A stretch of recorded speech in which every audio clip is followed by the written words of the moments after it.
সুপ্রিয় দর্শক, আমাদের নিয়মিত আয়োজন দায় মুক্তি শীর্ষক লাইভ প্রোগ্রামের আজ ৮১তম পর্ব।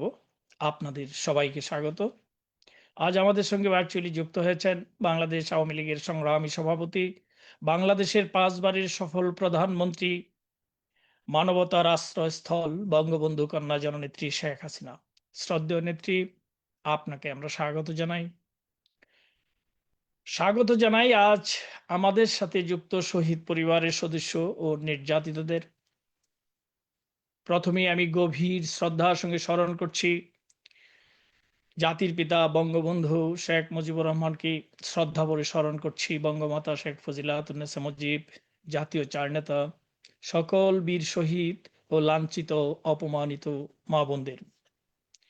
প্রিয় দর্শক, কারাগারকে সারা দুনিয়ায় সবচেয়ে নিরাপদ জায়গা মনে করা হয়, আর বাংলাদেশে জালিম ইউনূস ও তারেক রহমানের শাসনামলে কারাগার হচ্ছে সবচেয়ে অনিরাপদ একটি জায়গা। মানবাধিকার সংগঠন আইন ও সালিশ কেন্দ্র বা আসক এর বিবৃতি অনুযায়ী চলতি বছরের প্রথম ৬ মাসে কারা হেফাজতে থাকা অবস্থায় ৬১ জনের মৃত্যু হয়েছে। এর মধ্যে ৩৭ জন বিচারাধীন ও ২৪ জন দণ্ডপ্রাপ্ত ছিলেন। তাদের মধ্যে অনেকেই আওয়ামী লীগের রাজনীতির সঙ্গে জড়িত ছিলেন। এর আগে ইউনূসের তথাকথিত অন্তর্বর্তী সরকারের আমলে কয়েকজন মন্ত্রীসহ শতাধিক আওয়ামী লীগ নেতাকর্মীকে জেলখানায় নির্যাতন করে এবং বিনা চিকিৎসায় রেখে হত্যা করা হয়েছে। হত্যার বিচার কখনো তামাদি হয় না, এদেরও বিচার তামাদি হবে না। প্রিয় দর্শক, শহীদ পরিবারের সদস্য নির্যাতিত গণ এখন কথা বলবেন। আমরা প্রথমেই যাব শহীদ হামিদুর রহমান মিয়ার পরিবারের সদস্যদের কাছে। হামিদুর রহমান মিয়া ছিলেন নাটোর জেলার নলডাঙ্গা উপজেলা আওয়ামী লীগের বন ও পরিবেশ বিষয়ক সম্পাদক। গত ৩রা জুন সকাল 11:30টায় হামিদুর রহমান মিয়া বাজারে চা স্টলে বসে চা খাচ্ছিলেন। তখন বিএনপি সন্ত্রাসীরা লোহার রড ও হাতুড়ি দিয়ে পিটিয়ে তার পা ভেঙে দেয়, তাকে উলঙ্গ করে সারা শরীরে আঘাত করতে থাকে। তিনি জ্ঞান হারা হলে মারা গেছেন ভেবে ফেলে যায়। তাকে পরে হাসপাতালে নেওয়া হয়। 25 দিন মৃত্যুর সাথে লড়াই করে গত 29শে জুন মৃত্যুকুলে ঢলে পড়েন হামিদুর রহমান মিয়া। শহীদ হামিদুর রহমান মিয়ার সহধর্মিণী মহুয়া বেগম ও কন্যা হামিদা খানম মিতু আমাদের সঙ্গে যুক্ত হয়েছেন। এখন স্বামীর নৃশংস হত্যাকাণ্ড সম্পর্কে বলবেন মহুয়া বেগম। বোন মহুয়া বেগম, আপনি কথা বলুন।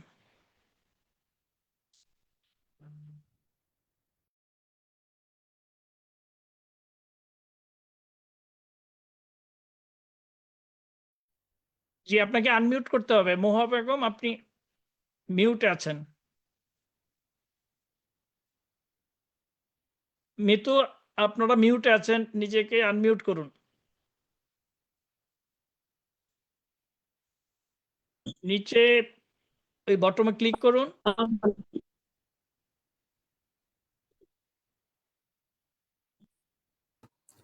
মহুয়া বেগম ওখানে শুনতে একটা আছে, হ্যাঁ, আপনার যেখানে মাইকটা থাকে ওখানে একটু হাত দিয়ে টাচ করেন, তাহলে মাইকটা খুলে যাবে। দেখবেন এটা মাইকের মতো আছে, আপনার ওখানে রাখাই দেখা যাচ্ছে, এটা দাগ আছে, ওই জায়গাটা একটু টাচ করেন। হ্যাঁ, এখন হয়েছে, ঠিক আছে। কথা বলেন, বলেন বলেন, কথা বলেন এখন।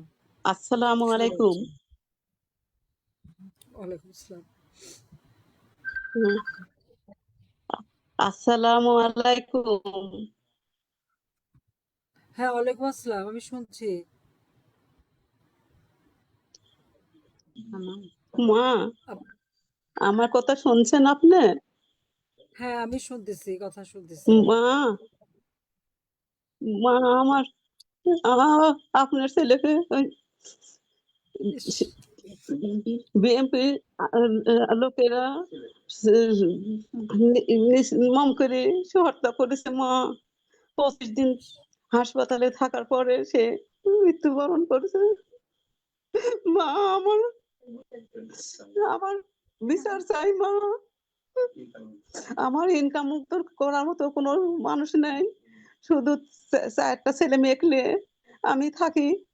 আমার অভিভাবক যেটা সেটাই, আমার বাড়ি বড় মা তাকে মেরে ফেলছে। আমি আর এই গ্রামের বাড়ি ছাল পারলে কেমন থাকবো মা? আমার কোনো ইনকাম করার সোর্স নাই, কোনো আয় নাই। আমার ছেলে মেয়ে অপরাধ। আমি আওয়ামী লীগের নেতা ছিলেন। মায়ের বিচার আমি চাই মা, আমার বিচার সুষ্ঠু বিচার করেন মা।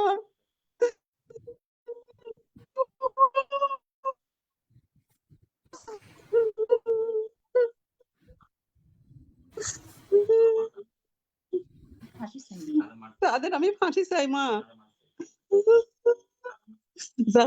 যারা মারিছে তাদের ফাঁসি চাই মা।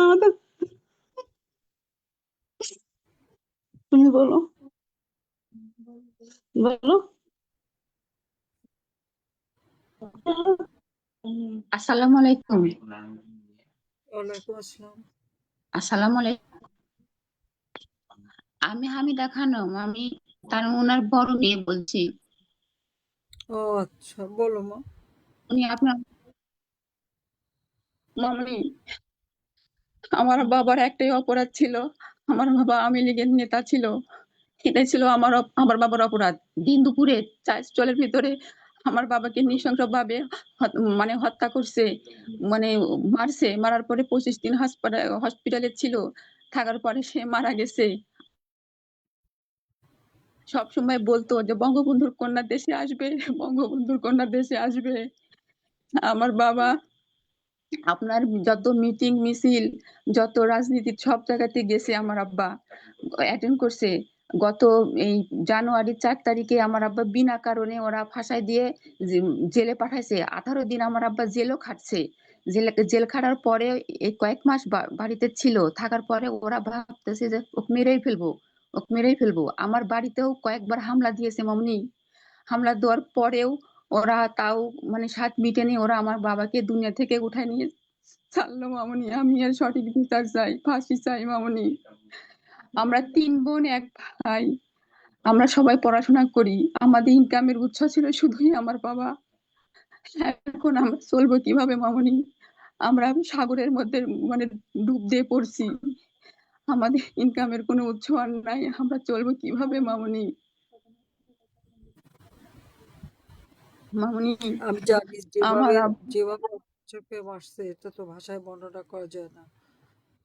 এবং প্রত্যেক জায়গায় এরকম তারা মানুষ খুন করে বেড়ায়। আর আমারে বলে আমি নাকি মানুষ খুন করছি, মিথ্যা অপবাদ দিয়ে বেড়ায় সবার উপরে।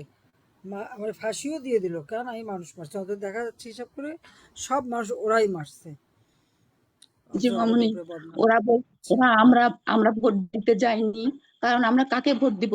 আমাদের মাই নাই, আমরা কাকে ভোট দিতে যাব? আমরা ভোট দিতে যাইনি, এটাও আমাদের অপরাধ ছিল। আমরা কেন ভোট দিতে যাইনি? আমরা কেন ওদেরকে ভোট দিব? আমরা দিব যাকে, সেই তো নাই। মামনি আজকে যদি আপনি দেশে থাকতেন, তাহলে আমার বাবার আজকে এভাবে অকাল মৃত্যু হতো না। আমার বাবা তো বুড়া হয়নি, আমার আব্বা সুস্থ স্বাভাবিক একজন মানুষ, সুস্থ মানুষ, কোনো অসুখ নাই, জোয়ান মানুষ। আমার বাবাকে এইভাবে মেরে ফেলছে মামনি। আমার আব্বা সব সময় আপনার ভাষণ শুনতো, আপনার ছবি দেখতো, যে বঙ্গবন্ধু কন্যা দেশে আসবেই আসবে। আমার আব্বা আপনার ভক্ত ছিল। আর এই কারণে এই শুধু এই এই- এই একটা কারণের জন্য আমার বাবাকে মেরে ফেলছে।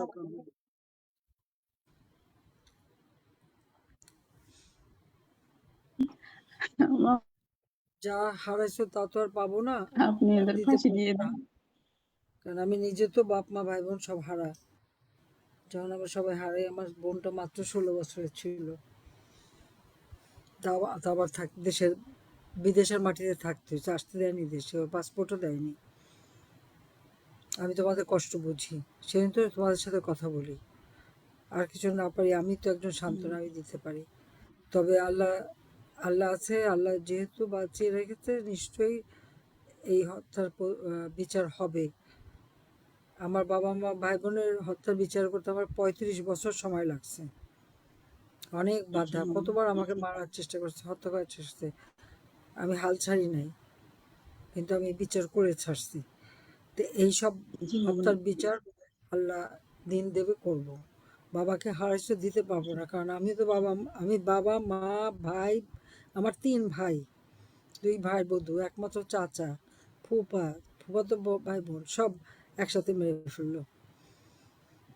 কারণ আমি কষ্ট বুঝি তোমাদের, জি মামনি। কিন্তু এরা যারা আছে ওরা জল্লাদ, ওদের ওরা ওরা কোনো মানুষের জাত না, ওরা মানুষের জাত না। এতদিন তবে এদের এতদিন শিক্ষা হবে, দেব শিক্ষা, চিন্তা করো না। আর তোমাদের দেখে আমরা কতটুকু কি করতে পারি, চিকিৎসা যা লাগে ব্যবস্থা করে দেবো। ইনশাআল্লাহ। আমাদের তো কারোই মামনি, কিছু নাই, সব জ্বালায় নাটোরের পড়া শেষ সাধারণ করে দিচ্ছি নাটোরের সব। হচ্ছে হ্যাঁ সাধারণ বলো। হ্যাঁ ভাই, এই নাটোরের সাধারণ সম্পাদক ইমরান সোনার ভাই আচ্ছা, আমাকে খবর দিচ্ছে। স্টুডেন্টদের তো পড়াশোনা করতে দেয় না, আমাদের ছেলে পেলে ওরা পড়াশোনা করতে পারবে না, আর ওরা সব গাদা গরুগুলি পড়বে। জি মামনি, আপনি অনেক উন্নতি করে গেছেন, দেশের অনেক উন্নতি করছেন শিক্ষা ক্ষেত্রে। অনেক, আপনার কথা তো কেউ মানে আমরা তো কখনো ভুলতে পারি না, বা আমরা কখনো ভুলবো না। মামনি, আপনি দেশে কবে আসবেন? আপনাকে চাই, আপনি আমি ছাড়া আসবো, কোনো আসবো, কিছুতেই মানে ইনশাল্লাহ আসবো। না আমি আগে, এখন যেটা করতেছি, আমার যারা ইউনিয়ন ওয়ার্ড সমস্ত এসব নেতাদের কথা শুনছি, এটা শেষ করে তারপর আসবো। তার কারণ আমি জানি যে আমি যাই তো কি করবো, হয় আমাকে মেরে ফেলবে, না আমাকে জেলে দেবে, তখন তো আর কারোর সাথে কথাই বলতে পারবো না। এই জন্য আগের থেকে আমি ঠিক করছি যে আগে সবাই আমার 122টা 23টা নির্বাচন এলাকা শেষ হয়েছে, বাকিগুলো আমি শেষ করব। আর এইভাবে তোমাদের দায় মুক্তি যারা যেখানে এরকম তাদের সবার সাথে কথা বলে তারপর আমি দেশে ফিরবো। আমি অলরেডি তো দেখো না, আমরা, আমি বিদেশে শুনে আমার নামে ফাঁসি চায়, তারা হ্যাঁ যে হ্যাঁ হ্যাঁ, খুন করে মামলা দেয় আমাদের, আর ফাঁসি চায় আমার। খুব ভালো কথা, ফাঁসি এসেছে, খুব ভালো হয়েছে। আসতেছি ফাঁসি দিয়ে দড়িটা কত মোটা দেখতে চাই, আর কত ভালো দেখতে চাই আমি। আসবো আমি ইনশাল্লাহ। আহ, আমরা ধন্যবাদ। 3 ভাই, 4 ভাই বোন, আমরা পড়াশোনা করি হুম, জি, ধন্যবাদ। ওকে। সবাই। আমরা wait করবেন, কথা বলছি।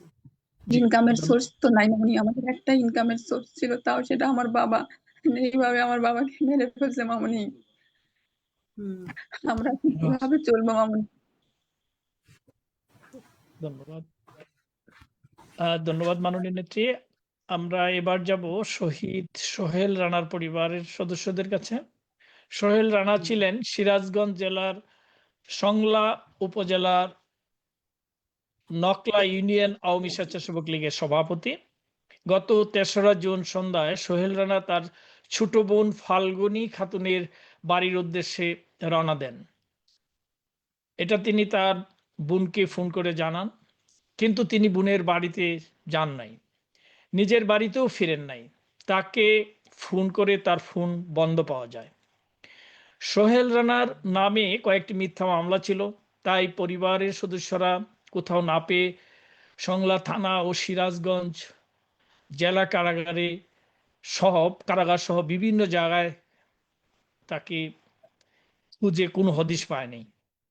গত 5ই জুলাই সোহেল রানার মৃতদেহের একটি ছবি সামাজিক যোগাযোগ মাধ্যমে দেখে পরিবারের সদস্যরা ছুটে যান সংলা থানায়।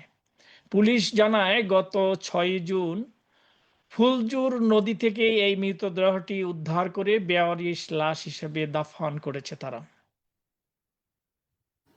এখন আমাদের সঙ্গে যুক্ত আছেন শহীদের সহধর্মিণী মনিরা খাতুন, মা রাবেয়া বেগম ও ছোট বোন ফাল্গুনী খাতুন।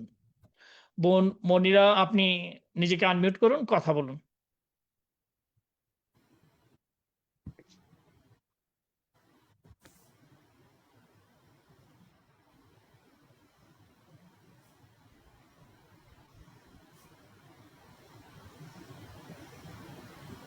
ফাল্গুনী, আপনারা আনমিউট করুন। আসসালামু আলাইকুম। ওয়ালাইকুম আসসালাম। বলো। হ্যাঁ, আমি সোহেল রানার ছোট বোন। হুম হুম।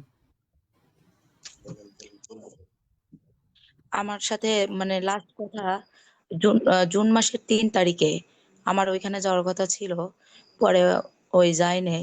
পরে আমি বিভিন্ন জায়গায় খোঁজ খবর লাগায়া পরে পাই নাই। জুলাই মাসের ৫ তারিখে আমি ওর ছবি দেখে মানে শনাক্ত করি। করার পরে আমরা থানাতে যাই। ওনারা আমাদের সাথে ডায়েরি করতে চাইলে ওনারা ডায়েরি নেয় না। মানে পোস্ট হয়েছে যে আওয়ামী লীগের সে নেতা। পরে আমরা তাদের কাছ থেকে কোনো সহযোগিতা পাইনি। আমি সার্কেল অফিসে গেছিলাম, তাদের কাছ থেকেও আমি কোনো সহযোগিতা পাইনি। আমরা বিচার চাই, আমার ভাইয়ের খুনিদের বিচার চাই। আমার ভাইকে এইভাবে ইস, এইভাবে মেরে ফেলছে। মানে মেরে নদীতে ভাসায় দেয়।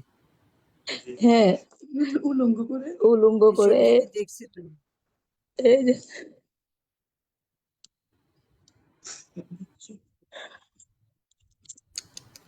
ইস,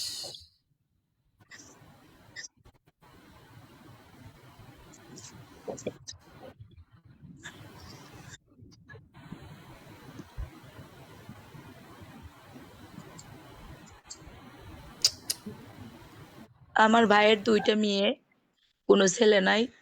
আমার একটাই ভাই। আমাদের ইনকামের কোনো লোক নাই। আমরা আমার বাবাও মারা গেছে। আমরা আমার ভাইয়ের বিচার চাই। তাদের মৃত্যুদণ্ড চাই। আপনি আমাদের সহযোগিতা করেন। হ্যাঁ নিশ্চয় করবো।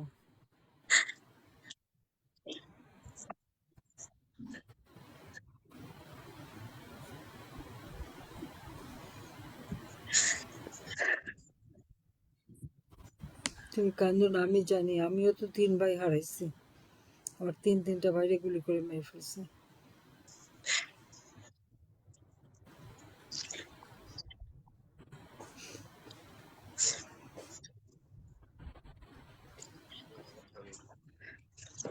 এরকম এটা কতজনের যে লাশ ফেলে দিচ্ছে, সবার লাশ তো উদ্ধারও হয় নাই। এই যে এটা আমার। আসসালামু আলাইকুম। বলেছে। আমি সোহেল রানার ওয়াইফ। আমার স্বামীর খুনির বিচার চাই। আমার স্বামীকে অত্যাচার করানো বাসায় উনি আমার স্বামীর খুনির বিচার চাই।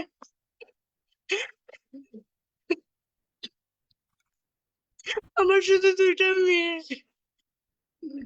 আমাদের ইনকামের কোনো সোর্স নাই, আমার শ্বশুর নাই, আমার স্বামী একাই ছিল। আমরা আতঙ্কে আছি এখন। তোমাদের উপরে জুলুম করে।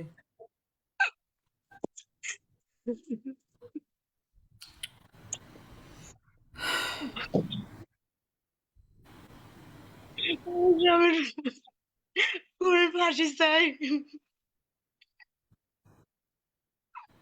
আমার মেয়েকে ভবিষ্যৎ কি, 2টা মেয়ে ছোট ছোট, তারা পড়াশোনা করে।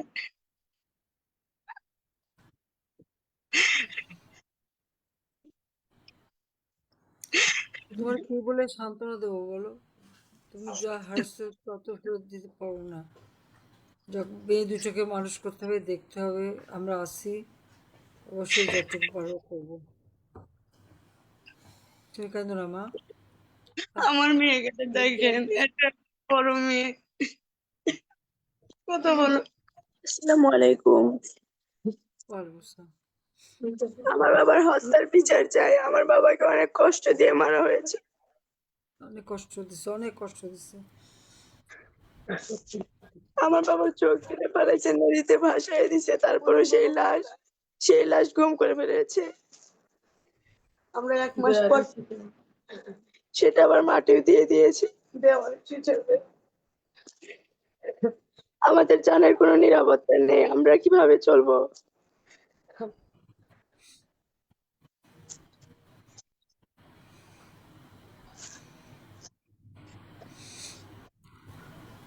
আমরা এই বিচার চাই। হ্যাঁ, অবশ্যই। আমার যারা আল্লাহর কাছে দোয়া করো, এ বিচার হবে একদিন। সময় লাগলেও বিচার হবে। এত অন্যায় কোনোদিন আল্লাহ সইবে না। এরা মানুষ না, সব জানোয়ার। জানোয়ারের একটা ধর্ম আছে, এদের তাও নাই। তুমি কি আমরা পড়ো? কোন কিভাবে ক্লাসে পড়ো? তুমি কোন আমি ক্লাসে ক্লাস পড়ো? হুম? আমি ক্লাস 10-এ পড়ি। আচ্ছা। না মন দিয়ে জানি না এখন পড়াশোনা করতে পারো কিনা, স্কুলে যেতে পারো কিনা, ওরা তো সব কিছুতেই বাধা দেয়। হ্যাঁ, আমাদের চলাফেরা করতে অনেক সমস্যা। হুম। বিএনপির লোকজন আমাদের অনেক হুমকির মুখে রেখেছে। যাও, দিন আসবে, চিন্তা করো না। একদিন পড়াশোনা ভালোভাবে করতে পারবে। তবে এর মধ্যে পড়াশোনা চালিয়ে রাখো। আর বেঁচে যখন আছি নিশ্চয়ই আমরা দেখবো। এই যে আমার একটা ছোট বোন। আরে আমার বাবাকে অনেক কষ্ট দিয়ে মারছে, আমার বাবার বিচার চাই। আমাদের পরিবারে আমার বাবাই ছিল। আমাদের তো আর ইনকামের সোর্স নাই, আমরা কিভাবে থাকবো? আমার বাবার বিচার চাই। আমার দাদাও নাই। এত ছোট মানুষে বিচার হবে, বিচার হবে, চিন্তা করো না। তোমরা বড় হবা, তোমরা একদিন বিচার করবা। আমরা করছি সেভাবেই। আমার 35 বছর লাগছে সে বিচার কার্যকর করতে।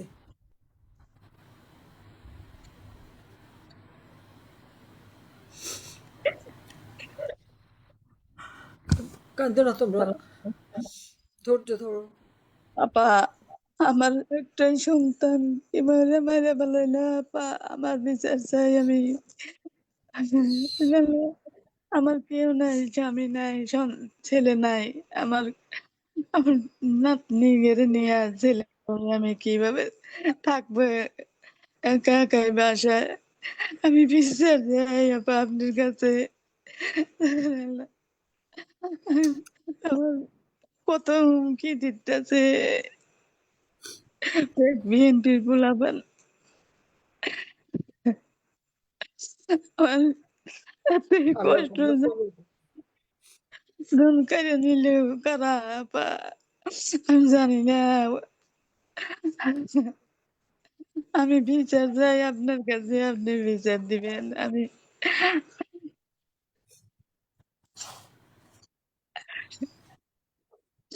আপনি বিচার দিয়েন। আমি ছেলের সঙ্গে ছেলে মেয়ে নিয়ে কিভাবে থাকবো আপা? আমাকে হুমকি দিতেছে সবাই, হইতে খুব করতেছে। আমার বাবা কিভাবে নিয়ে যাও মেরে ফেলাইলো। আপনি তো দেখলেন যে কিভাবে মারছে আমার আমি চোখে সন্তানে। আটকে দেখছি, আমি হ্যাঁ, দেখছি। আমার ছেলে ফাঁকি দিয়ে ডাক দিয়ে নিয়ে মেরে ফেলাইছে আপা।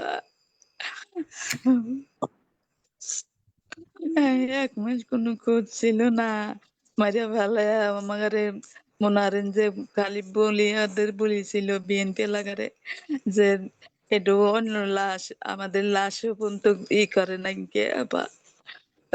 বুঝতেই দেয় নাই কত কষ্ট করে আমরা এই পাচ্ছি 1 মাস পর, বুঝতে।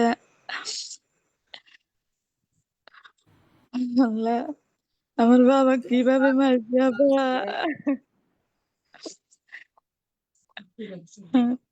আল্লাহ, জি। লাশ নিয়েও তারা খেলে। হ্যাঁ, আমার লাশটা আনতে দেয় না, উলঙ্গ হইয়া ফালা দিয়া মারিয়া উলঙ্গ হইয়া ফালা দিয়া নদীতে বাসা দিতে আপা। দিয়ে ওদের বলেছিল যে এটা অন্য ড্রাইভার ড্রাইভার চলে যেত বাসা দিয়ে, ওরাই আবার এসে বলতেছে যে এগুলি ইয়ার বাগাবাড়ির ড্রাইভার বাসা যাইতেছে, আমাদের বলে নাই আপা। এই লাশ 1 মাস পর আমরা ছবি পাঠা দিছিল, দেখে চিনছি, চিনে এরা নিয়ে গেছি থানা। ওরা বলে যে রানা না, বুঝছেন? এই তো বাসায় ডিএনএ ঠিক করা টেস্ট হয়েছে? করানো, তারপরে আহ, এক মাস পর লাশ দেয়। হ্যাঁ, ডিএনএ টেস্ট করার কথা বললি তারপরে লাশ আমাদের দিবে হিসেবে যারা করছে, মাটি দিছে। খুব ষড়যন্ত্র হয়ে আমার ছেলেকে এইভাবে নিয়ে যা মাটি দিছে, আমার ঘরে বুঝতে দেয় নাই। চিনাও অচেনার বান করে করছে, আমার সাথে বেমানি করছে। বুঝছেন? আমরা থানাত গেছি, তাও থানালারা করে নাই। খুব কষ্ট দিয়ে মারছে, আমি খুব কষ্ট হয়েছে আমার, কিন্তু আর সন্তান নাই, এই একটাই সন্তান ছিল আমার, এইভাবে মাইরে ফেলাইছে আমার। আমি বিচার চাই, আমার বিচার দিবেন। আর আমার ছোট অবশ্যই ছোট হবে, আমার বিচার হবে, বিচার হবে, দুইটা আপনি চিন্তা করেন না। হুম, ওই জন্য তো আমার আমি আসবো। ছোট ছোট নাতনি নিয়ে আমি এই কিভাবে থাকবো বাবা? ইনশাআল্লাহ। কত মায়ের বুকরা খালি করে, কত বোনকে বিধবা করে, কত সন্তানের পিতারা করে, কত লাশ এভাবে আওয়ামী লীগের নেতাকর্মী মেরে যে লাশ গুম করছে তার হিসাব নাই। আর যত মিথ্যা অপবাদ আমাদের বিরুদ্ধে দিয়ে বেড়ায়। ধৈর্য ধরেন, আল্লাহর ডাকেন, এর বিচার হবে। বিচার আল্লাহ দেখতে চাই, আল্লাহ দেয় না। আমার হবে, দেখবেন, ভাই দেখবেন, ফাঁসি আজ চাই। আজ হোক কাল হোক বিচার হবে, চিন্তা আমি আমি বলতেছি তো, আজ হোক কাল হোক বিচার হবে। ধন্যবাদ। ধন্যবাদ মাননীয় নেত্রী।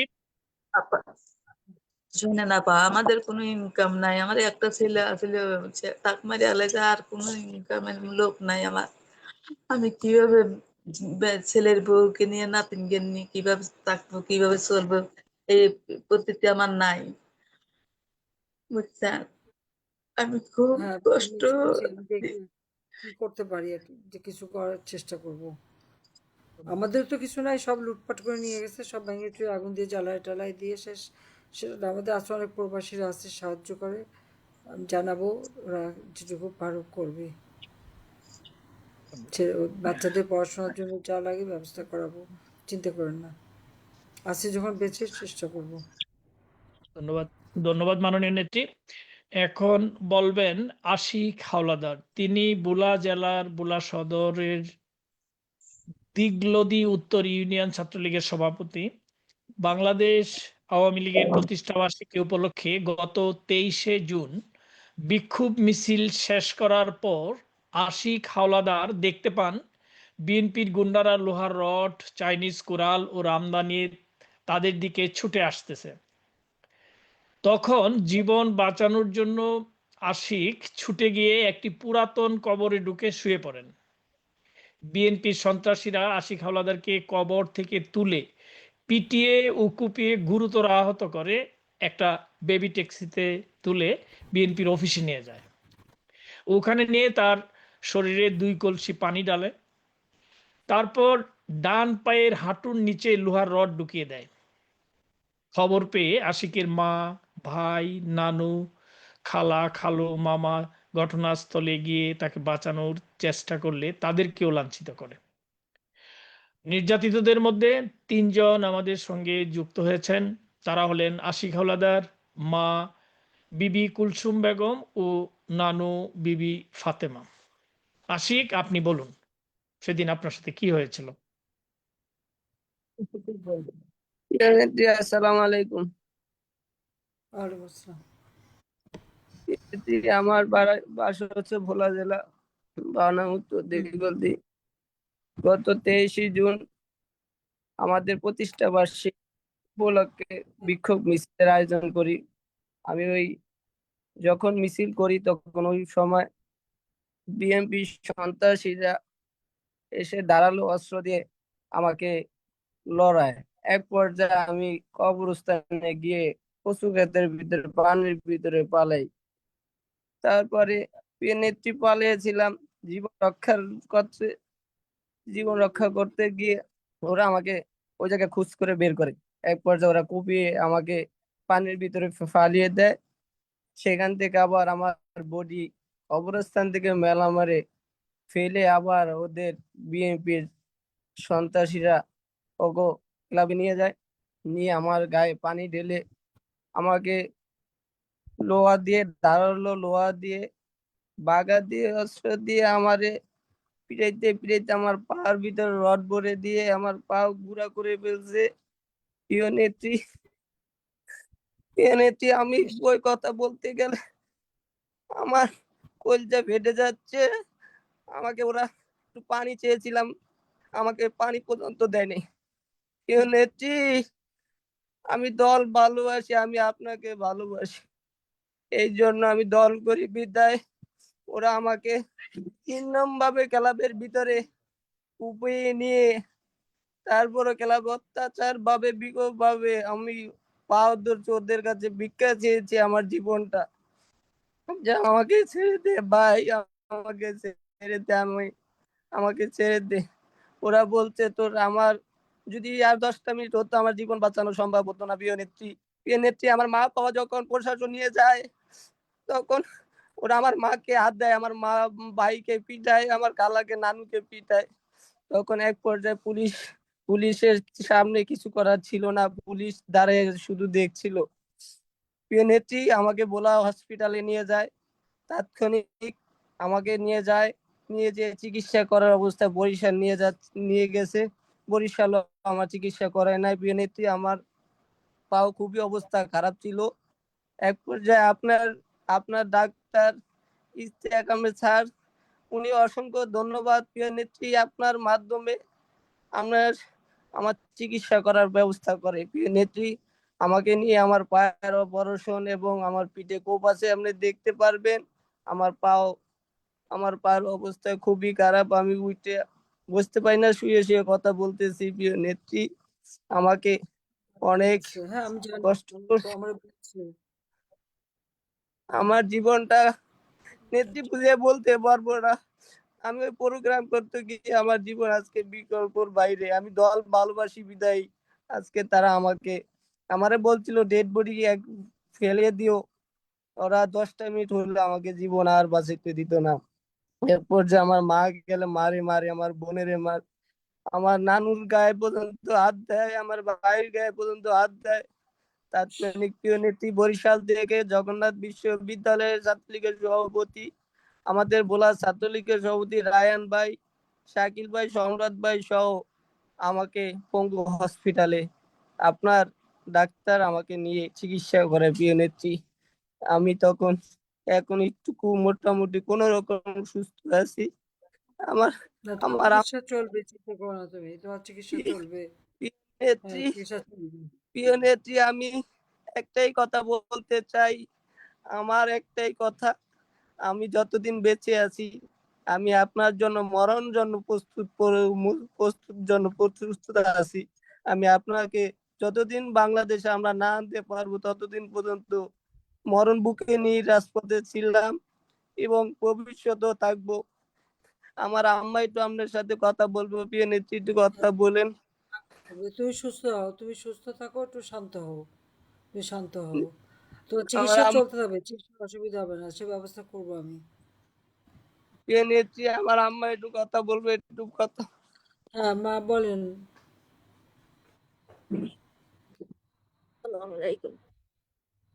বলেন, এটা কয় তারিখে ঘটনা? 23 তারিখে। 23 তারিখে, হ্যাঁ 23শে জুন। 23শে জুন প্রতিষ্ঠা বার্ষিকীর দিন। ও এদিন এই ওরা নিয়ে আমার ভিতরে হাটকি দিয়ে ভাত খেতে বসে, ভাত খাইতে বসে, ভাত খাইতে বসে আর হেনতেন হাটকি দিয়া নিয়া ওরা মিটিং করছে, মিটিং করে ওরা মিটিং করতে দেখছে, দেখি ওরা বগিদা লইয়া চুরি লইয়া হাটকি দিয়া নিয়া কবরস্থানের মধ্যে ফালাইয়া এরপর ওরা কোপ দেয়, কোপ দিয়ে আমার হুতেরে মেলা কেস করতে গেছি, কেসও করতে দেয় না ওরা, কেস নেয় না, পুলিশের সামনে করে নির্যাতন করে, পিটায়, খেলা ঘরের মধ্যে নিয়ে আমার হুতেরে কি পিটাইছে, রক্তে আমার হুতে বাঁচছে, আমার ভিতরে এত বড় অবস্থা আমরা বলা নেই, বলা নিয়ে পুলিশের সামনে হ্যাঁ মানে রক্ত হইতে পরে বরিশাল নেই জিনিয়া হালাইতেছি, ব্যবসার কোনো তো চিকিৎসা করে না, ডাক্তার আইয়ে না চায় না, বিএমপি আমরা বলে আমি বিএমপি করে, বিএমপি এলারা কয়, তারপরে আর ঢাকা নিয়ে আপনি কইছে বলাতে পারেন, কইছে মধ্যে ফোন দিয়ে পরে বল ঢাকা বরিশাল ঢাকা নিছি মতো পরে চিকিৎসা করে অনফাডা বসা লাগছে, বুঝ পারে যে মা দিয়া আপনি আসেন দেশে আপনি বিচার করেন।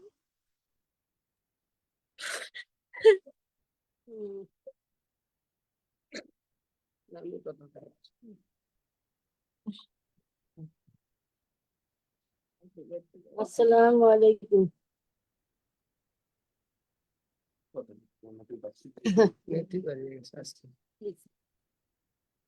আসসালামু আলাইকুম।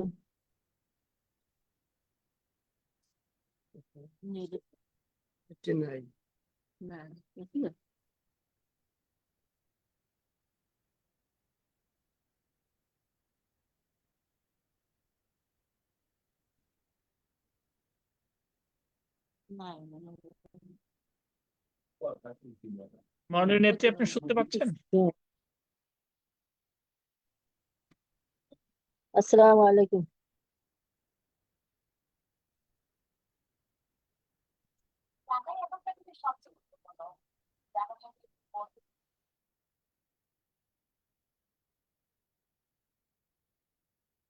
মাননীয় নেত্রী, আপনি আমাদের শুনতে পাচ্ছেন?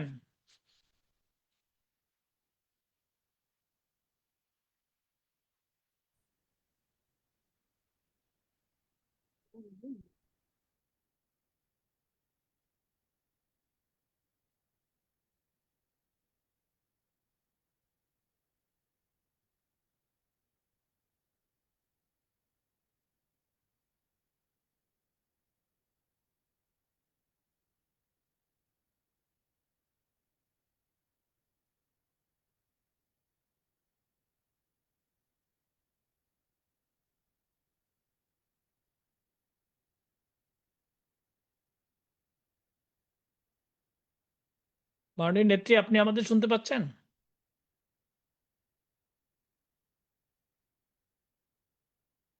এখানে আমার ধারণা করছি যে হয়তো ঠিক ইন্টারনেটে কোনো সমস্যা হচ্ছে কিনা আমি দেখছি।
আমার মনে হচ্ছে এখানে একটু ইন্টারনেটের সমস্যা। একটা মিনিট।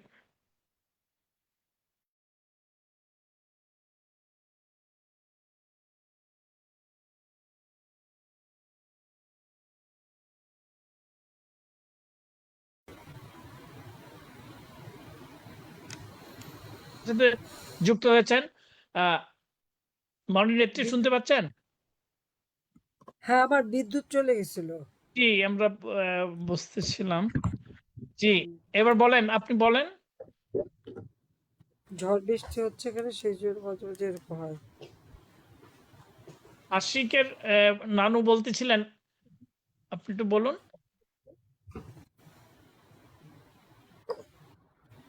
আশিক হাওলাদার, আপনার নানু ফাতেমা, উনি কথা বলতেছিলেন।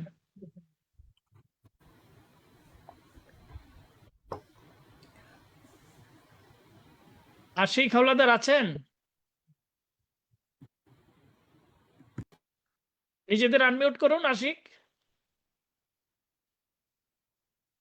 ঠিক আছে, না থাকে ঠিক আছে, আরেকজনকে দাও। আমরা পরের জনের কাছে যাচ্ছি। হুম।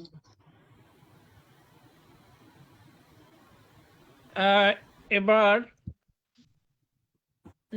বলবেন মোহাম্মদ জহিরুল ইসলাম। তিনি পাবনা জেলার চাটমোহর উপজেলার ফলজানা ইউনিয়ন আওয়ামী যুবলীগের সদস্য। গত 30শে মে সন্ধ্যা 7টার সময় মোহাম্মদ জহিরুল ইসলামকে তার বাড়ির কাছে ইদিলপুর বাজারে শত শত মানুষের সামনে বিএনপি সন্ত্রাসীরা লোহার রড ও লোহার পাইপ দিয়ে পিটিয়ে জ্ঞান হারা করে হত্যা করতে উদ্যত হয়, কিন্তু মানুষজন রুখে দাঁড়ালে বিএনপির গুন্ডারা পালিয়ে যায়। মৃত্যুর হাত থেকে ফিরে আসা জহিরুল ইসলাম এখন বলবেন। ভাই জহিরুল, ওই দিনের ঘটনা আপনি বলুন।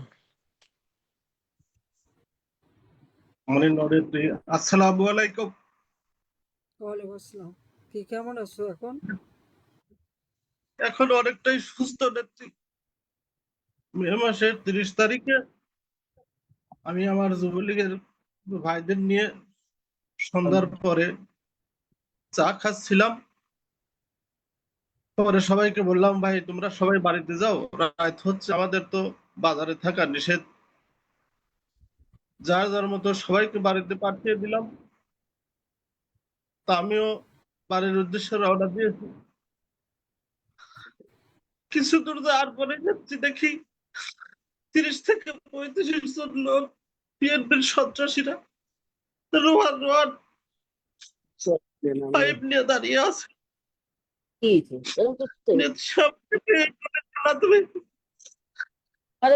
আওয়ামী লীগ করো, মিটিং করো, আমাকে পিটানো ফুটাইছে নেত্রী, আমি বলে বুঝাতে পারবো না। তারপরে নেত্রী, আমি যখন পড়ে যাই তখন আমার পায়ের তালুতে বাড়ি দেওয়ার পর আমি জ্ঞান হারিয়ে ফেলি নেত্রী। পরে কি হয়েছে আমি জানি না। পরে হয়তো আমার চাচারা গ্রামের কিছু লোক আমাকে হাসপাতালে ভর্তি করার পরে অনেক সময় পরে আমার জ্ঞান ফেরার পরে আমি জানতে পারলাম যে আমাকে উদ্ধার করে মেডিকেলে ভর্তি করেছে নেত্রী। নেত্রী, আমি এখন হাঁটতে পারি না। 2 মিনিট হাঁটলে আমার পা ভেঙে যায়, এমনি পায়ে বল পাই না আমি, আমার পায়ের চামড়া পুড়ে চলে যায়। নেত্রী, আমরা অসহায়, আপনি আসা না পর্যন্ত আমরা সবাই বিপদে আছি নেত্রী। আপনি আসবেন, এদের সবার বিচার করবেন, আমাদের যে অন্যায় অত্যাচার গুলো করতেছেন নেত্রী।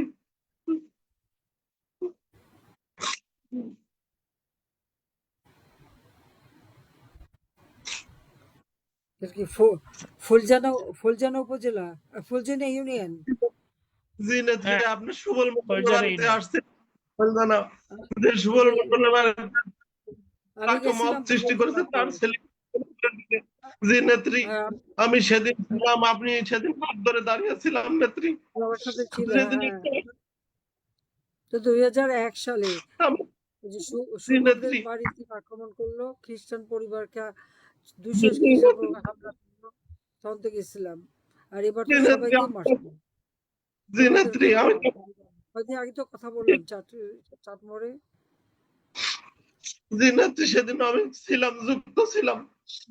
হ্যাঁ, তো আপনি আসবেন, এদের সবার বিচার করুন, সেই অপেক্ষায় আছি। আমরা সুসংগঠিত হয়েছি ফুলজানা ইউনিয়ন নেত্রী। এরা সেই 2001-এ বিএনপি জামাত ক্ষমতা আসার পর ওই একই জায়গায় সবাইকে হামলা করে। ওখানে 200 খ্রিস্টান পরিবার বাড়িঘর লুট করে, আমাদের আওয়ামী লীগের নেতাকর্মী তাদেরকে মারে। আসলে আমরা তো 2009 সরকার গঠন করার পর এদের কোনো মানে এদের হামলাও করা হয়নি, মারাও হয়নি, বিচারও হয়নি। এটি হলো দুর্ভাগ্য। তখন যদি এদেরকে ভালো করে একটা শিক্ষা দেওয়া যেত তাহলে এখন আর এত সাহস পেত না। এটা হলো বাস্তব কথা। আমরা করি নাই, মানুষকে মানুষ হিসেবে দেখছি, দেশের উন্নতি করছি। এখনো তো সবই তো আবার ওই একই জায়গায় আবার মারামারি করছে। জি নেত্রী। তুমি ধৈর্য ধরো, আমি তো জানি কথা বলছি, আমি ওখানে আরো আমাদের অন্য নেতাদের সাথে কথা বলছি, সুবলের সাথে আমার কথা হয়েছে, সবাই তো এলাকা ছাড়া। জি নেত্রী, আমি ঢাকাতে থাকি, আমার ওয়াইফ তো নিয়ে আসছে, আমি একা চলাচল করতে পারি না এখন নেত্রী। হুম, জানে বেঁচে গেছো এটা তো বেশি, ওরা তো সবাই জানে মেরে ফেলে দেবে। কত মারবে আওয়ামী লীগ রে? আওয়ামী লীগ কি ভেসে আসা দল না যে ওরা বললো? এটা সব এখন এক হতে হবে, আরো শিক্ষা দিতে হবে। ধৈর্য ধরো, কান্দো না। জি নেত্রী। এটা কয় তারিখে করছে এটা? মে মাসের 30 তারিখে সন্ধ্যা 7টার পরে। এই বছরই না? জি নেত্রী।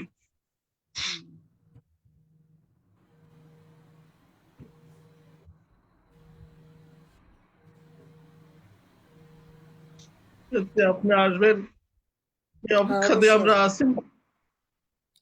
আসবো, আর তার আগে থেকে ব্যবস্থা নেবো এগুলি শিক্ষা দিতে। এখন তো নিতে হবে, তাছাড়া উপায় নেই। জি নেত্রী। যখন খুনি হিসাবে আমাকে চিহ্নিত করছে, আমার যখন সাজা দিছেই,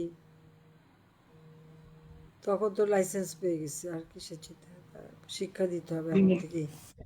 ধৈর্য ধরো, ধৈর্য ধরো। নেক্সট। চলো, ধন্যবাদ মাননীয় নেত্রী।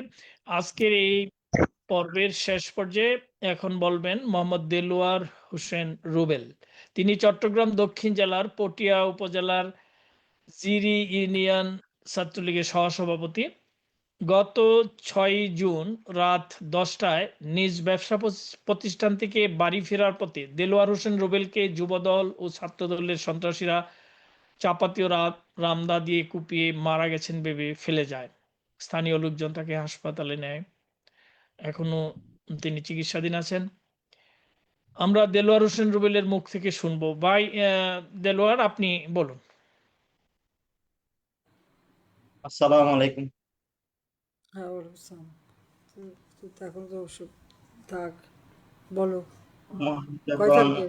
5 বছর পরে আপনি দেশ থেকে চলে যান, আপনাদেরকে জামা শিবিরের সন্ত্রাসীরা যখন আপনাকে দেশ থেকে ত্যাগ করার পর থেকে মানে আমি বাড়ি করে যাওয়া হয় নাই, মানে আমাকে 4 আগস্টে অ্যাম্বুলেন্স বাংলার মামলা দিছে, আমরা নাকি রাস্তায় ছাত্রদের উপর নির্যাতন হামলা করছি। ওইরকম আমাদেরকে জামা শিবির বিএনপির সন্ত্রাসীরা আমাদেরকে বিভিন্ন মামলা দিয়ে হয়রানি করছে। এরপর থেকে আমি আর আমার বাড়িতে যাওয়া হয় নাই। তো আমার একটা ব্যবসা প্রতিষ্ঠান ছিল, ওই ব্যবসা প্রতিষ্ঠানে আমার একটা ছোট ভাইকে আমি দায়িত্ব দিছি। আমি তো এখন যাইতে পারতেছি না, এখন কি করব? এখন তুমি পরিচালনা করো, আমি তোমাকে মালটাল সব আমি ব্যবস্থা করব, সমস্যা নেই। তো আমার একটা ছোট ভাই আছে, উনি আমার দোকানটা দেখতো। দেখার পর আপনার পাঁচ ওই 15ই আগস্টে, ওই 2025 সালে, মানে গত বছরে 5 আগস্ট 15ই আগস্টে যখন আমরা আমার জাতির জনক বঙ্গবন্ধুর মৃত্যুবার্ষিকী পালন করি, তখন আমার এক বড় ভাই আছে, পটিয়া উপজেলা যুবলীগের সাংগঠনিক সম্পাদক মোজাম্মেল হক লিটন। তারপর আমার ইউনিয়নের আমার একটা সদীয় বড় ভাই যুবলীগ নেতা রাসেল, যুবলীগ নেতা মিজান, ওনাদেরকে সাথে নিয়ে আমরা একটা জায়গায় যাই। জায়গায় গিয়ে আমাদের কিছু ছাত্রলীগ ভাইদেরকে নিয়ে আমরা ওইখানে আমার জাতির জনক বঙ্গবন্ধুর মৃত্যুবার্ষিকী দোয়া মাহফিল করি। দোয়া মাহফিল করার পরে ওগুলো যখন সবাই ফেসবুকে দিছে, তখন মানে সাথে সাথে মানে কি আমার দোকানে চলে গেছে বিএনপির সন্ত্রাসীরা গিয়ে আমাকে খুঁজতেছে। আমাকে খোঁজার পর আমার ভাইকে মানে কি দোকান থেকে কলার বাড়াই ধরে বের করে দিছে। বের করে দেওয়ার পরে বলতেছে এই দোকানে এখানে আর করা যাবে না, এরকম এরকম। তারপর আবার কতগুলো মানে ওই পাশে রাস্তায় ট্রাফিক পুলিশের মতো, এদেরকে নাকি পুলিশ নিয়ে গেছে। পুলিশ নিয়ে গিয়ে বলছে মানে আমি এখানে দোকানদারি করতে পারবো না, আমার নামে এরকম এরকম মামলা আছে, আমার যতক্ষণ আত্মসমর্পণ করতে পারবো না ততক্ষণ আমি এই জায়গায় ব্যবসা প্রতিষ্ঠানে থাকতে পারবো না, করতে পারবো না। তো তখন মানে আমার বাড়িতে খবর যায়, খবর যাওয়ার পরে আমার আম্মুরা কান্নাকাটি করতেছে, মানে এগুলো কি করতেছো তুমি, যখন নেত্রী নাই এখন আমাদের কি হবে? তো আমি বলতেছি ইনশাআল্লাহ আম্মা কিছু হবে না, আমার নেত্রী দেশে ফিরে আসবে, ইনশাআল্লাহ কেউ কিছু করতে পারবে না, সন্ত্রাসীদের একদিন সবকিছু ধ্বংস হয়ে যাবে। ওই কথাগুলো বলার পর মানে আমি আমার ওই বড় ভাইদের সাথে মোজাম্মেল হক রিটন ভাই, রাসেল ভাই, মিজান ভাই, আরিফ তালুকদার এদেরকে নিয়ে আমরা বিভিন্ন জায়গায় ছোটখাটো করে প্রোগ্রাম করি, কিছু জটিকা মিছিল করি। এগুলো যখন ফেসবুকে যায় আমার পরিবারে বিএনপি জামাতের সন্ত্রাসীরা গিয়ে বিভিন্ন রকমের হুমকি দেয়, মানে আমাকে মেরে ফেলবে, কেটে ফেলবে, আমরা নাকি এখানে থাকতে পারবো না, এখানে থাকতে হলে মানে কি আমাকে বাড়ি ছেড়ে চলে যেতে হবে। আর দলীয় কোনো কার্যক্রম যাতে আমি না করি, যাতে আমি ফেসবুকে কোনো স্ট্যাটাস না দিই, এরকম করে মানে আমাকে কি হুমকি দেওয়া হয়েছে আমার পরিবারকে যখন হুমকি দেওয়া হয়েছে মানে আমার সবাই এসে কান্নাকাটি করতেছে। কান্নাকাটি করার পর বলতেছে বাবা তুমি যেগুলো করছো ওগুলো এরা হুমকি দিচ্ছে, তুমি ফেসবুক থেকে ডিলিট করে দাও। তো আমি বলতেছি না আম্মু, আমি ফেসবুক থেকে কিছু ডিলিট করবো না। তো যখন ডিলিট করবো না বলতেছি তখন মানে কি এরা নাকি আবার মানে আমি একটা জটিকা মিছিল করেছিলাম, জটিকা মিছিল করার পরে নাকি আমার ছবি নাকি ভাইরাল হয়েছে। তারপর আমার বাবা মাকে গিয়ে মানে কি হুমকি দিচ্ছে। হুমকি দেওয়ার পরে আমি নীরব ছিলাম কিছুদিন। কিছুদিন নীরব হওয়ার পরে আপনার এই 25 সালে রমজানে রমজানে যখন মানে আমার ব্যবসা প্রতিষ্ঠানে মানে কি আমার ভাই বলতেছে ভাইয়া এখন যে রমজান মাস জামালা, তুমি যে কোনো প্রকারের দোকানে আসার ব্যবস্থা করো।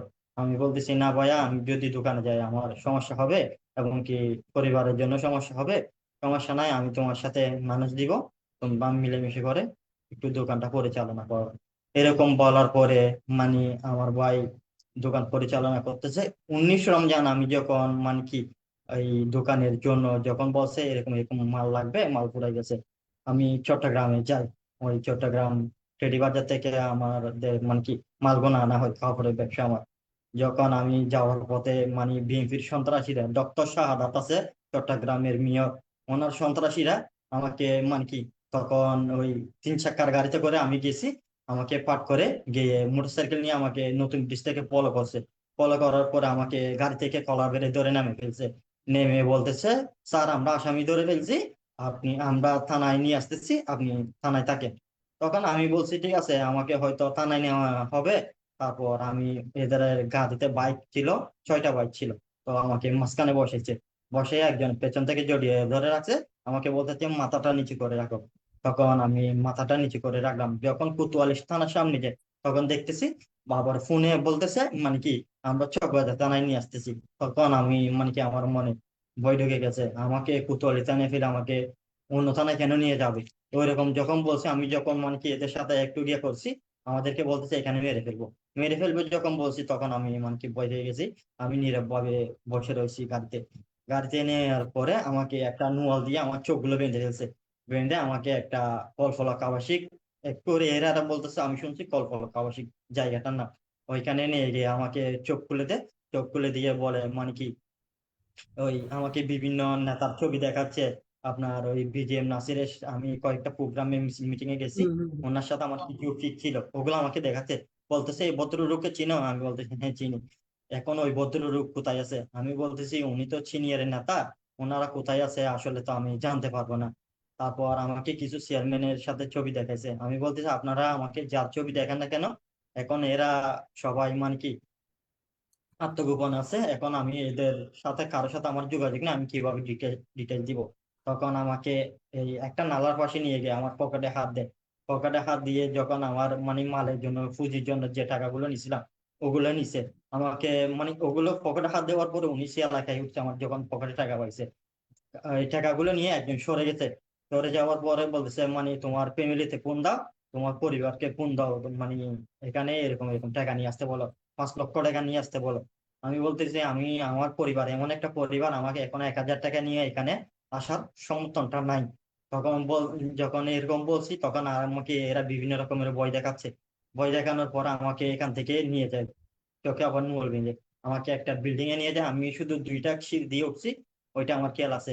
আমাকে রুমের মধ্যে ঢুকিয়ে মানে কি আমাকে হুমকি দেওয়ার পর আমি যখন রাজি হচ্ছি না আমাকে বিভিন্ন রকমের মারধর করছে। মারধর করে সেহরির পরে আমাকে মানে কি এরা মির গ্যাস পাম্পের সামনে ফেলে গেছে।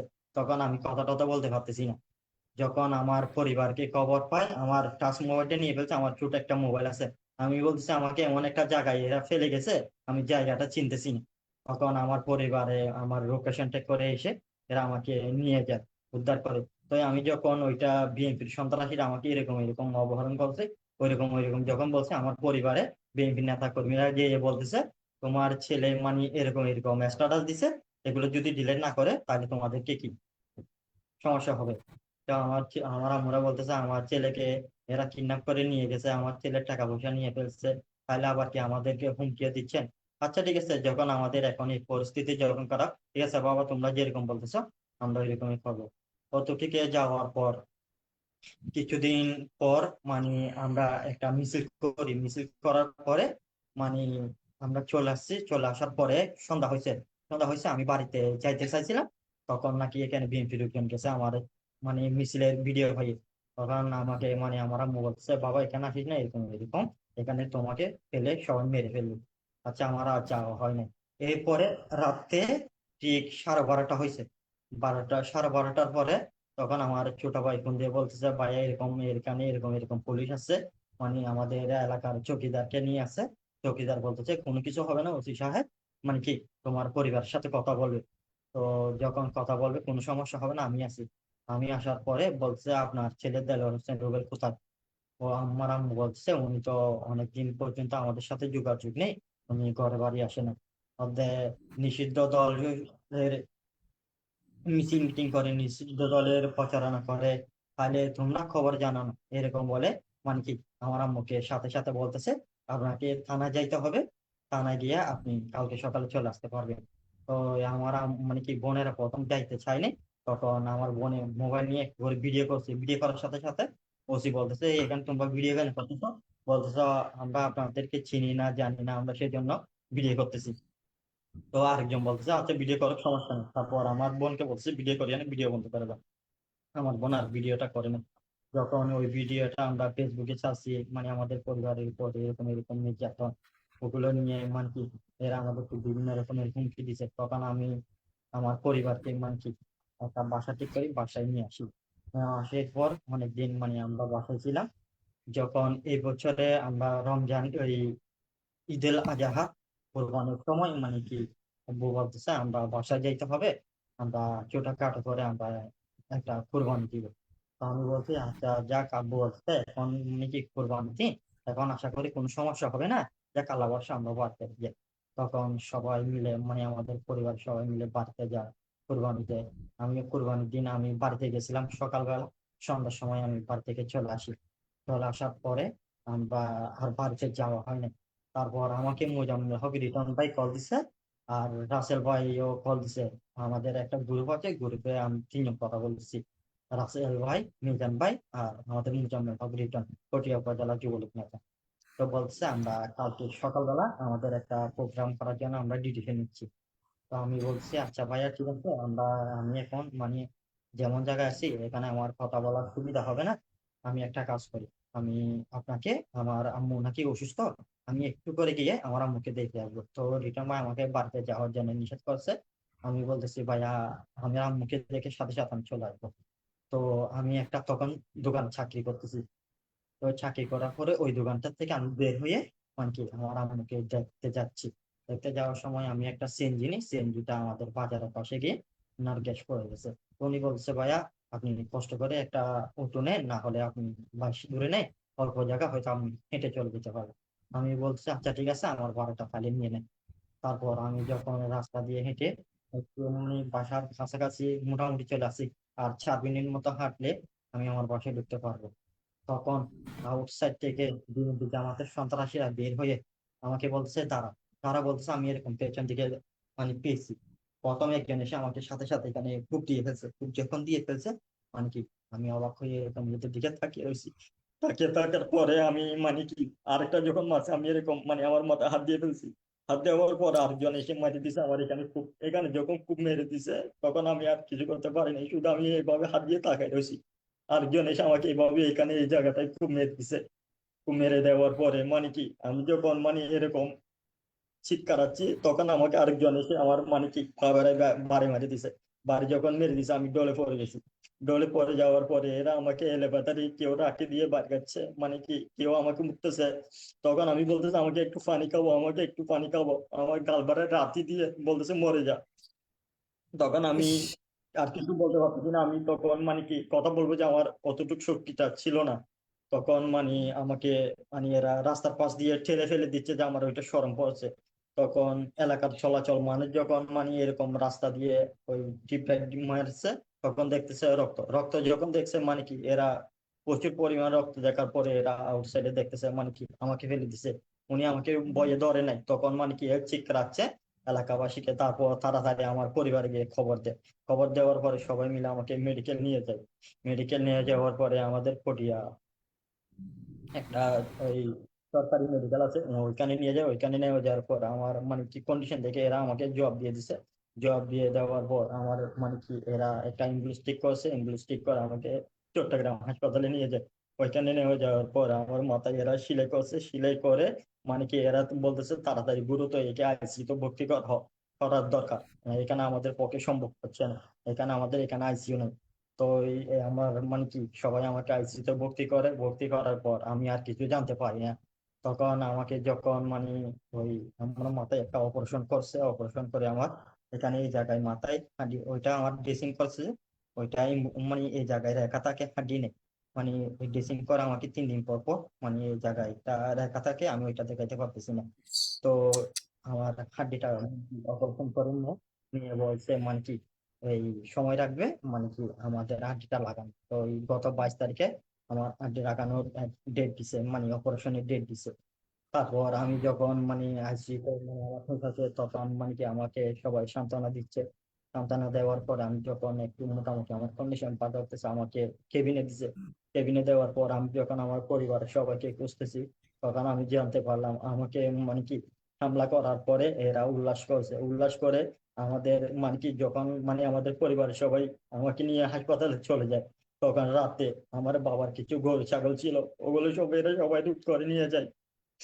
নেওয়া যাওয়ার পরে এর পরের দিন সকালবেলা আমার বাবা কিছু মাছের চাষ করতো, সন্ত্রাসীরা সবাই মিলে এসে আমাদের পুকুরের মাছগুলো লুট করে সব নিয়ে যায়। তখন মানে আমার বাবা যখন মানে কি এখানে গিয়ে বলতেছে আমার বাবাকে মেরে ফেলবে, আমাদেরকে দেশে থাকতে দিবে না। এখন আবার বলতেছে মানে কি আমাদেরকে মেরে ফেলবে, আমাদেরকে বাঁচায় রাখবে না, বাঁচায় রাখছে ভুল করছে। এরা ভাবছে আমি মরে গেছিলাম, তো আল্লাহ তাআলার অসীম রহমত আছে আমি বেঁচে গেছি। এখন নেত্রী আমার শুধু একটা আবেদন, আমি যখন একটু ভালো হবো, আমার অপারেশন সাকসেস হবে, আমি সুস্থ হয়ে আমি আমার বাড়ি ফিরবো না, আমি রাজপথে ফিরবো। যতদিন পর্যন্ত আমি আপনাকে নিয়ে বাংলাদেশে আনতে পারি নাই, এদেশে আনতে পারি নাই, ততদিন পর্যন্ত আমি রাজপথে যে আমি আমার ঘরে ফিরে যাব না। ততদিন পর্যন্ত আমি মরি আর বাঁচি, আমি আর রাজপথে থাকবো, আমি রাজপথে কি লড়াই করবো। তুমি এটা এত যদি ইমোশন হয়েও না। আমার পরিবারে না না রুবেল, এত ইমোশন হয়েও না, তোমার অসুস্থ আছো এখন। আগে সুস্থ হও, আগে সুস্থ হও, দিন আসবে। আল্লাহ ধৈর্যের পরীক্ষা নেয়, দিন আসবে। 15 বছর 7 মাস তো আমরা ক্ষমতায় ছিলাম, দেশের উন্নতি করছে, ওরা এসে ধ্বংস করছে। ওদের মধ্যে ধ্বংস করতে 15 দিনও লাগে নাই, সব শেষ করে দিয়ে গেছে এক সুদ করে ইউনূস। আর এখন করছে তারেক, কিভাবে আপনি মারতেছে সব যখন জায়গায়। কলেজে ছিলেন আমি আর কথা সব বলি বিচার নাই, হবে, আমরা চিন্তা শুধু করো না, সব বিচার হবে। যত তুমি মাননীয় কান্নাকাটি করি নেত্রী, না আমরা তুমি সুস্থ হয়ে মাননীয় যাও, একটু নেত্রী, সুস্থ। রুবেলের আম্মা একটু কথা বলতে চাইছিলেন, জান্নাতুল হ্যাঁ, ফেরদৌস। রুবেল, মাকে একটু দেবা? আচ্ছা, রুবেল, মা কোথায়? মা আছে, কথা বলবে? রুবেল,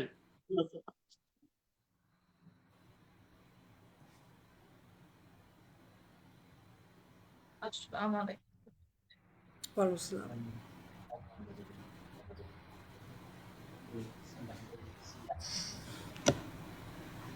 হবে।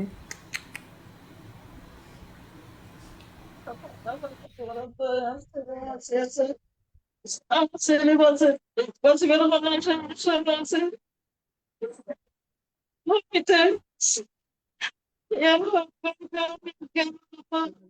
না জানো রাখা রাখছে সকল, সেটাই হয়।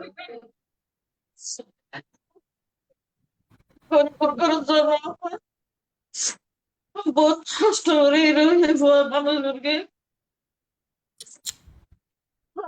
ইস, বিএনপির সন্তান আছে যে বহুত নির্যাতন, এখনো পর্যন্ত নির্যাতন করে মা ধরে।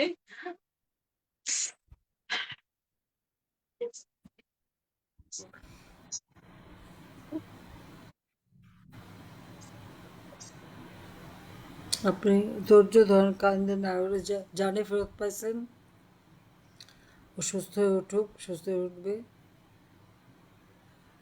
কতজন আপনি শুনলেন না যে সব হারায় ফেলছে, আল্লাহ তোর জানটা দিয়ে গেছে। সেই জন্য ধৈর্য ধরেন, আমরা তো আছি আপনাদের সাথে, আছি আমরা সব আপনাদের সাথে। আজকে পর্যন্ত মানে নির্যাতন জ্ঞান ধন্যবাদের না, বিচার হবে সব, একদিন খুঁজে পাবো সব কটারে। ইনশাআল্লাহ।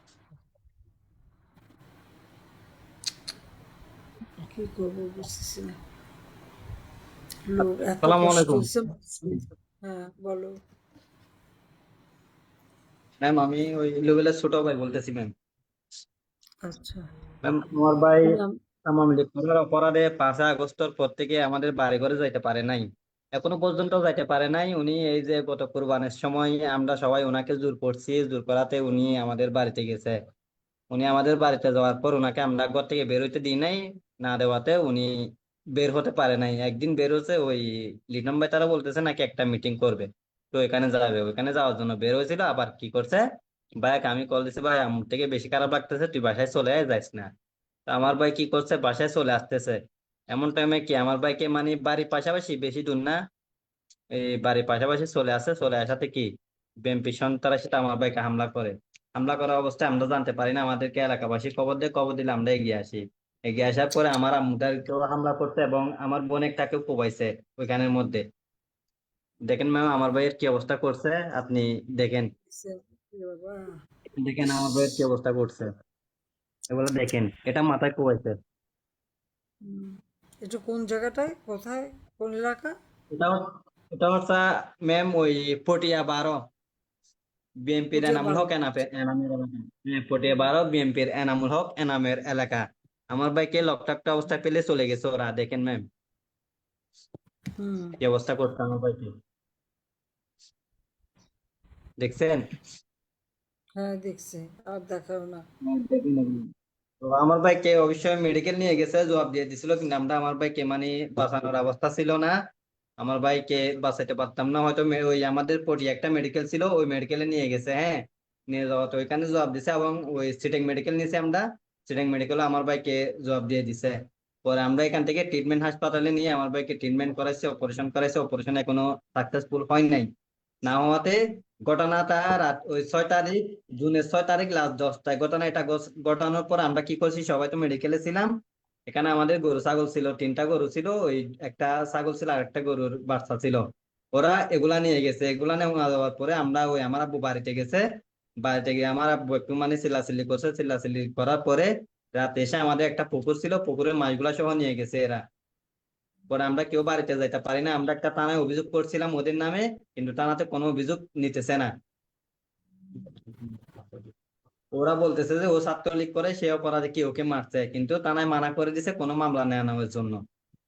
আমাদের পটিয়ার তাহলে ওই বিএনপি সাধারণ সম্পাদক উনি নিজে কি থানায় এসআই কে কল করে বলছে যে ওইখানে কোনো মামলা না নেওয়ার জন্য।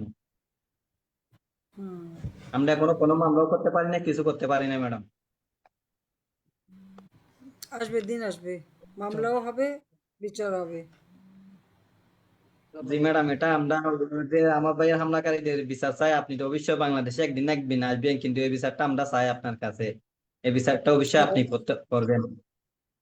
ইনশাআল্লাহ।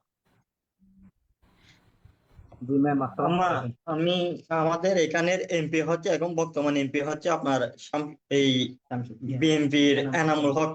উনি আমাকে মারার একদিন পরে মানে উনি একটা প্রোগ্রামে বলতেছে এখানে যদি নিষিদ্ধ সংগঠনের কাউকে এলাকায়, বাজারে, হাটে ঘাটে যেখানে পাই মানে ধরিয়ে দিতে পারলে নাকি 5,000 টাকা পুরস্কার দিবে। আচ্ছা, আর একদিন ওরাও নিষিদ্ধ হবে, তখন আমরাও শিক্ষা দেবো, চিন্তা করো না। আমার আর সেদিন আর বেশি এই দূরে হাট না। এমন অবস্থা করছে, এখানে যেটা হাড্ডি আছে ওইটা সহ কেটে ফেলছে, মানে এখন আমি হাতটা লাড়াচাড়া করতে পারি না। ওইটা নাকি অপারেশন দিয়ে হাড্ডিটা জোড়া লাগানো হবে। হ্যাঁ, করবে। তুমি চিকিৎসাটা করো, ইনশাল্লাহ ভালো, আগে ভালো হও, আগে চিকিৎসা করে নাও, তারপরে ধন্যবাদ। ভালো থাকো। নেত্রী, বলো। এখন এরা এমন অবস্থা করছে, আমরা যেগুলো আর্থিক আমরা সহযোগিতা পাইতাম ওগুলো আমাদের সব এরা শেষ করে রুট করে নিয়ে গেছে। এখন আমাদের অবস্থা বেশি খারাপ করে দিছে এরা। এখন আমরা বাড়ি করে আমার পরিবার যাইতে পারে না। ওরা তো আমরা ফকিরের এখন জাত, ওরা মানুষের তো লুট এখন করে খায়। এখন যে জায়গাটা আছি ওইটা আমাদের ভাড়া, মানে কি ভাড়ায় থাকি, বাসা ভাড়াতে। ইস, বুঝলো না, এগুলি সব ফকিরের বাচ্চা তো, সব লুট করে খায়। লুটের মাল ছাড়া ওদের চলে না, ওদের কোনো নীতি নাই। চরম অসভ্য। আল্লাহ যেন একটা নেত্রী, দিন শুধু দেয়, ওদের জন্য ভালো শিক্ষা দিতে পারি। হ্যাঁ, ভালো থেকো। আপনি শুধু দোয়া অতটুকু করি দোয়া তুমি আগে করবেন, সুস্থ আমি হও। যাতে আমি দোয়া করি আপনি সুস্থ শুধু হও, মার অতটুকু কাছে আমার থাকো। জন্য। আমি ঠিক যখন আছে। সুস্থ হয়ে নেত্রী, আমি কখনো আমি বাসায় ফিরবো না, আমার ফ্যামিলিতে ফিরবো না, আমি না, রাজপথেই আগে যাব। আগে সুস্থ হও, আগে সুস্থ হও। না, এখন কোনো আমি চিন্তা করো না। যতদিন আন্দোলন সংগ্রাম করে আপনাকে আমার দেশে ফিরে আনতে পারবো না না, না, আন্দোলন ততদিন আমি সংগ্রাম করার ঘরে যাব না। সুস্থ হও। চলো। ধন্যবাদ মাননীয় নেত্রী। প্রিয় দর্শক, বিএনপির ঘাতক বাহিনীর হত্যাকাণ্ড ও নির্যাতনের ভয়াবহ বর্ণনা শুনলাম। শহীদ পরিবারের সদস্যদের ও নির্যাতিতগণের উদ্দেশ্যে এখন বক্তব্য রাখবেন দেশ ও দেশের মানুষকে রক্ষার কাণ্ডারী বঙ্গবন্ধু কন্যা দেশরত্ন জননেত্রী শেখ হাসিনা। শ্রদ্ধেয় নেত্রী।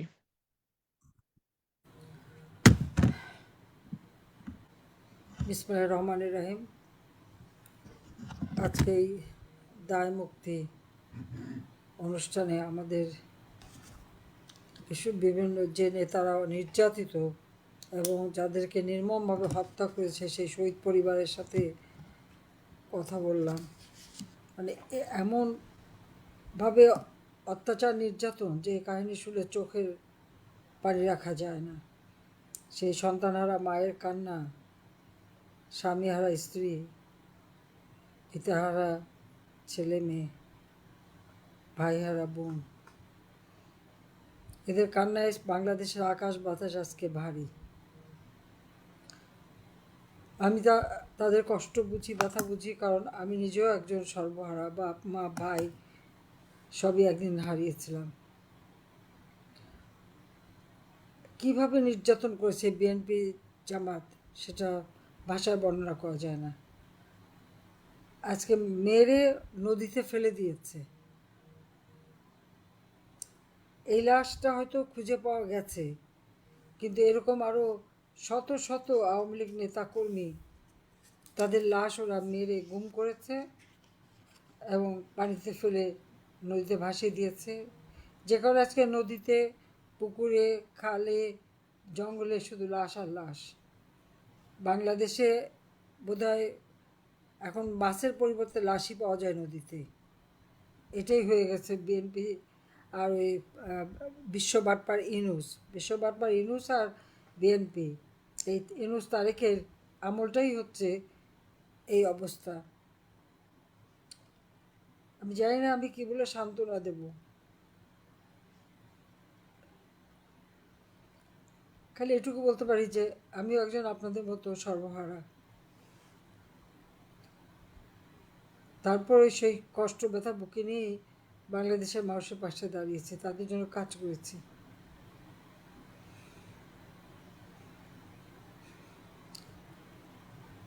চেষ্টা করেছি মানুষের ভাগ্য পরিবর্তন করেছিও, মানুষের জীবন মান উন্নত করেছি। কিন্তু কি দুর্ভাগ্য যে আজকে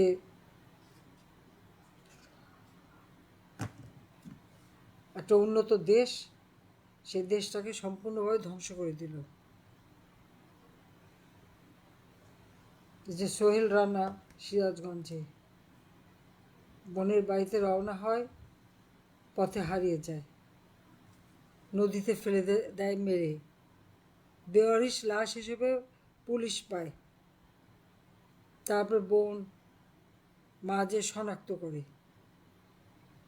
কি দুর্ভাগ্য, কি মানে কষ্টের। এরকম আমাদের না হলেও 10,000 নেতা কর্মী গুম হয়ে গেছে, হারিয়ে গেছে, আত্মীয় স্বজন তাদের খবরও পায় না। আওয়ামী লীগ এবং সহযোগী সংগঠনের হাজারের উপর নেতাকে কর্মীকে মেরে ফেলেছে। আর যারা এখনো তাদের খোঁজ পায়নি, তার মানে তাদের গুম করে দিয়েছে, তারাও প্রায় 10-11 হাজার মানুষ এ পর্যন্ত বিএনপি জামাতের হাতে আর ওই যে জঙ্গি এদের হাতে নিহত গুম হয়ে গেছে। কিন্তু মামলা সব আমাদের বিরুদ্ধে, আর যারা এই সমস্ত হত্যাকাণ্ড ঘটাচ্ছে তারা দায় মুক্তি পেয়েছে, ইনডেমনিটি, তাদের বিরুদ্ধে মামলা করতে পারবে না, আপন জন কেউ মামলা করবে না এবং থানা মামলা নেয় না। এ কোন দেশ যে আজকে তারা মামলা নেবে না, বিচার হতে দেবে না? আর এগুলি তো বিএনপি জামাত যে করছে প্রকাশ্য দিবালোকে, তাদের তো রাগ ঢাক নেই, বাজারের মধ্যে প্রকাশ্যে কুপিয়ে পিটিয়ে হত্যা করছে, বাড়ি বাড়ি ঢুকে মেয়েদের রেপ করছে, কিন্তু কেউ কথা বলতে পারবে না, বিচার চাইতে পারবে না। কিন্তু সারা বিশ্বব্যাপী আমাদের আওয়ামী লীগ নাকি সব হত্যা করেছে, আওয়ামী লীগ নাকি খুন করেছে, আমি নাকি সব খুন বলে, আমি নাকি 1400 লোক খুন করে ফেলেছি। কিন্তু যে আমরা এক একদিন কথা শুনি, সারা বাংলাদেশে এমন কোনো এলাকা নাই সেই এলাকায় আমাদের আওয়ামী লীগ নেতাকর্মীকে হত্যা না করেছে, গুম না করেছে, আর নির্যাতন, লুটপাট, আর সবচেয়ে বড় কথা কারো বাড়িতে কিছু রাখে না, সব লুট করে নিয়ে যায়। সে মাছের খামার, মুরগির খামার, ছাগল, ভেড়া যা থাকে সবই তারা লুট করে, এদের লুট করে খাওয়া অভ্যাস, এরা নিজেরাও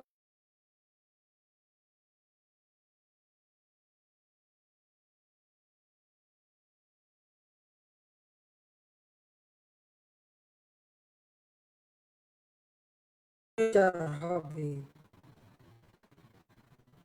যারা সরকার বেতনি আছে তাদেরকে এইটুকুই বলতে পারি, আমি বাবা মা ভাইদের হত্যা করার পর সেই ভাইদেরকে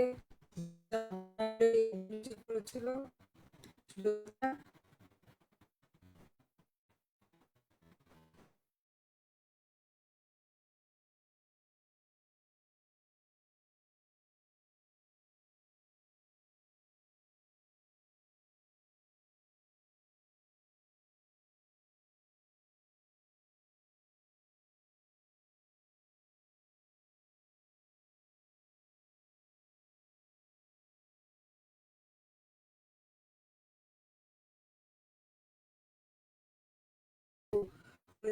যারা গণহত্যা চালিয়েছে, যাদের ছিল তাদেরকেও ছেড়ে দিয়েছিল জিয়াউর রহমান, হাজার অফিসার হত্যা করেছে, আওয়ামী লীগের কত অগণিত নেতা কর্মী, আর নির্যাতন, এদের নির্যাতনের তো নেই। সে সময় আমাদের উপরে নির্যাতন বললাম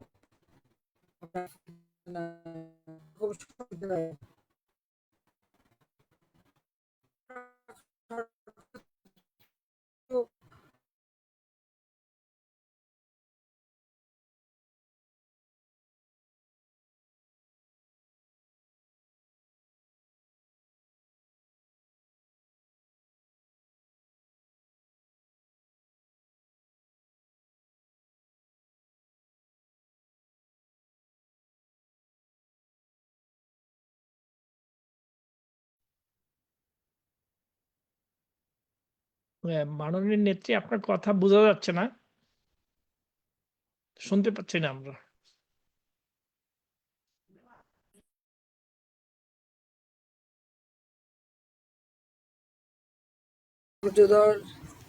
আহ্বান জানাচ্ছি,